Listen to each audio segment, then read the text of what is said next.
నమస్తే, welcome to burning topic. కర్ణాటకలో మళ్ళీ పవర్ పాలిటిక్స్ తెరలేచాయి. తాజాగా కర్ణాటక అధికార పార్టీ పంచాయతీ ఢిల్లీ హైకమాండ్కు చేరింది.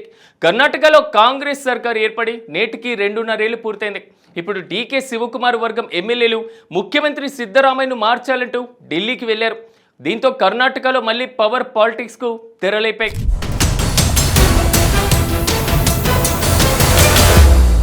కర్ణాటకలో 2023లో అసెంబ్లీ ఎన్నికలు జరిగాయి. అందులో కాంగ్రెస్ గెలిచి ప్రభుత్వాన్ని ఏర్పాటు చేసింది.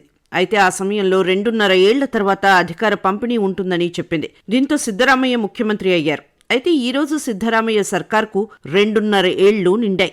దీంతో సీఎం పదవిని ఉప ముఖ్యమంత్రి డీకే శివకుమార్కు ఇవ్వాలనే వాదనలు బలంగా వినిపిస్తున్నాయి. బీహార్ ఎన్నికల ప్రభావంతో కామ్గా ఉన్న కాంగ్రెస్ అధిష్టానం కర్ణాటకను పట్టించుకోవడం లేదు. కానీ సిద్ధరామయ్య, డీకే మద్దతుదారులు మాత్రం ఇవేవీ పట్టించుకోకుండా ఢిల్లీకి వెళ్లి వస్తున్నారు.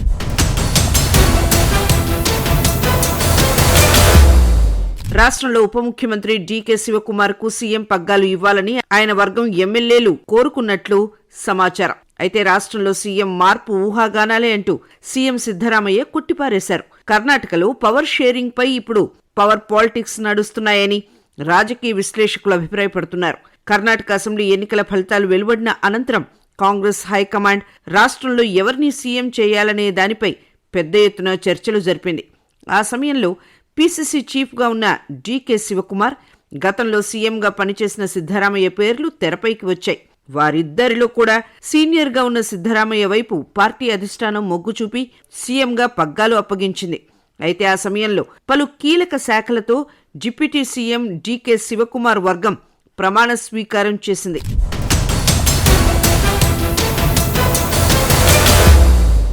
ఆ సమయంలో ఈ ఇద్దరు నాయకుల మధ్య రాజీ జరిగిందనే చర్చ బయటికి వచ్చింది. వీరిద్దరి మధ్య 2.5 ఏళ్ల ఫార్ములా సయోధ్య జరిగిందనే చర్చ కూడా జోరుగా ప్రచారం జరిగింది. మొదటి 2.5 ఏళ్లు రాష్ట్రంలో సిద్ధరామయ్య సీఎంగా ఉంటారని, తర్వాత కాలం డీకే శివకుమార్ ముఖ్యమంత్రిగా పనిచేస్తారని ఒక రాజీ జరిగిందనే ప్రచారం బయటికి వచ్చింది.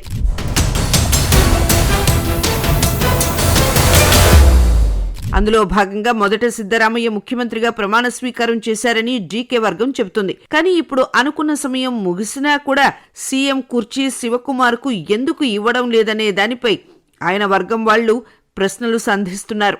గత వారమే సిద్ధరామయ్య, శివకుమార్ ఇద్దరూ కూడా ఢిల్లీకి వెళ్లారు. ఆ సమయంలో వాళ్ళిద్దరూ హైకమాండ్ పెద్దలతో విడివిడిగా సమావేశమయ్యారు. పార్టీ పెద్దలకు రాష్ట్రంలోని పరిస్థితులు, ముఖ్యమంత్రి మార్పు అంశంపై వాళ్ళిద్దరూ చర్చించినట్లు సమాచారం. అయితే ఆ సమయంలోనే హైకమాండ్ సీఎం మార్పుపై ఏ విషయమైనా తామే నిర్ణయం తీసుకుంటామని హామీ ఇచ్చారు. ఎవరూ కూడా ఎటువంటి ఊహాగానాలకు పోవద్దని, దీనిపై ఎక్కడా కూడా మాట్లాడవద్దని స్పష్టం చేసినట్లు సమాచారం.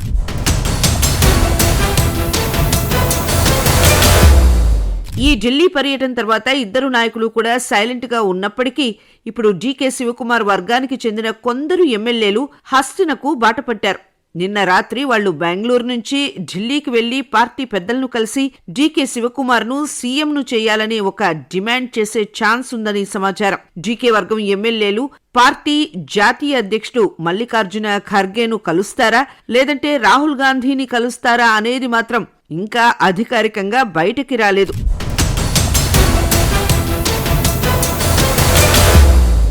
సిద్ధరామయ్య తన సీఎం కుర్చీని పదిలంగా ఉంచుకోవడానికి ప్రయత్నాలు చేస్తుంటే డీకే శివకుమార్ గద్దెనెక్కాలని ఆరాటపడుతున్నారు. దీనికోసం ఎవరికి వారే తెగ ప్రయత్నాలు చేస్తున్నారు.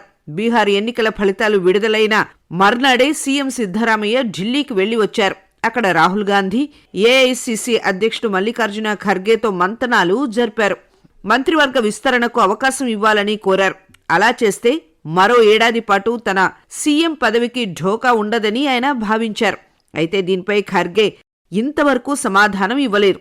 అధికార పంపిణీ అంశాన్ని మొదటి నుంచి తోసిపుచ్చుతున్న సిద్ధరామయ్య 5 ఏళ్లు సీఎంగా తానే కొనసాగుతానని ధీమా వ్యక్తం చేస్తున్నారు. కర్ణాటకలో ఉన్న 139 మంది ఎమ్మెల్యేలు తనకే మద్దతుగా ఉన్నారని చెబుతున్నారు.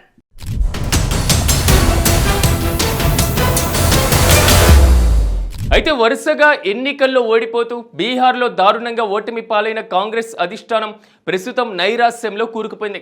ఇప్పుడు కర్ణాటక విషయం పట్టించుకునేటువంటి స్థితిలో లేదని అందరికీ తెలుసు. దాంతోపాటు ఇప్పుడు దక్షిణాదిలో కీలకమైన కర్ణాటకలో నాయకత్వాన్ని మారిస్తే వ్యతిరేకత వచ్చి 2028 ఎన్నికల్లో ఆ ప్రభావం కనిపిస్తుందని అంచనా కూడా వేస్తున్నారు. పైగా సిద్ధరామయ్యను తప్పిస్తే గందరగోళం ఏర్పడవచ్చని, ఆయనకు బలంగా ఉన్నటువంటి ఎమ్మెల్యేలు మంత్రులు గొడవ చేయవచ్చని భావిస్తున్నారు. కానీ డీకే శివకుమార్ మాత్రం వదిలేలా కనిపించడం లేదు. దీంతో ఏం చేయాలో తెలియక కాంగ్రెస్ అధిష్టానం తల పట్టుకుందని సమాచారం.